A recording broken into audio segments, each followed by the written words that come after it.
Center as part of her comparative ethnographic study of Theravada Buddhist organizations in the United States were of Jewish background.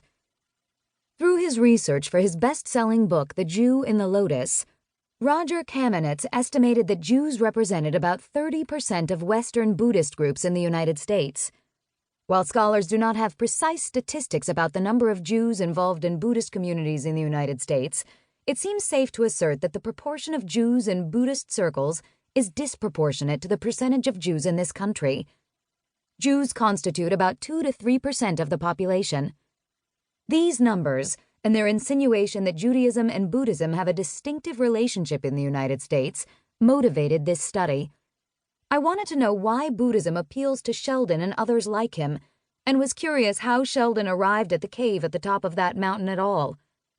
I also wanted to know if the encounter between Judaism and Buddhism emerged out of the countercultural ethos of the 1960s, as popularly assumed, or if there were earlier antecedent encounters that required unearthing.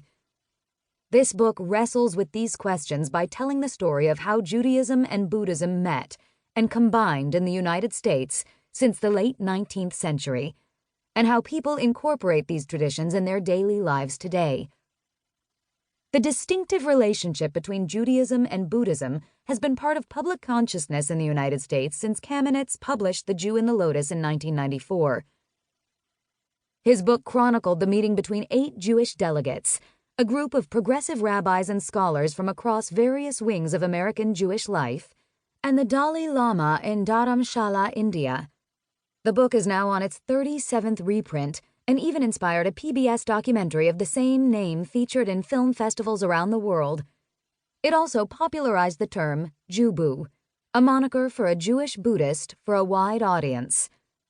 Since the publishing of The Jew in the Lotus, countless popular articles, memoirs, books, and blog posts have cast attention on the special relationship between Judaism and Buddhism. Television stations, including PBS and ABC, have produced special programs about the Jewish-Buddhist relationship. Dozens of celebrities, including Goldie Hawn, Leonard Cohen, Steven Seagal, and Mandy Patinkin, have publicly extolled their Jewish-Buddhist identities in print and on television.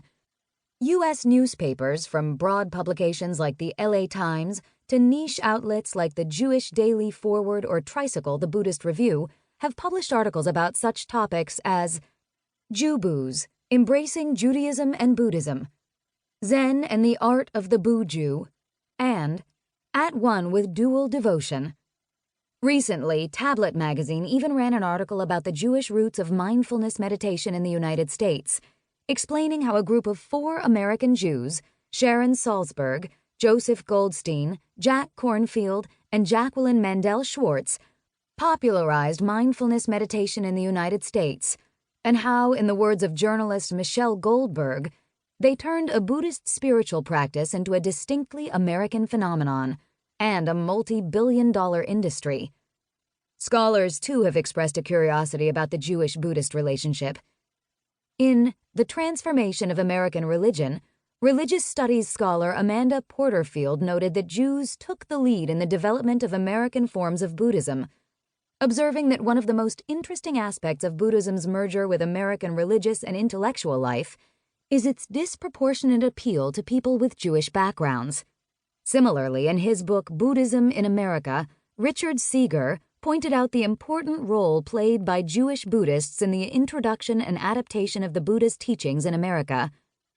And in the new volume, Buddhism Beyond Borders, New Perspectives on Buddhism in the United States, scholar Mira Nicolescu writes about the rise of Jewish mindfulness as an offspring of Western Buddhism in the United States.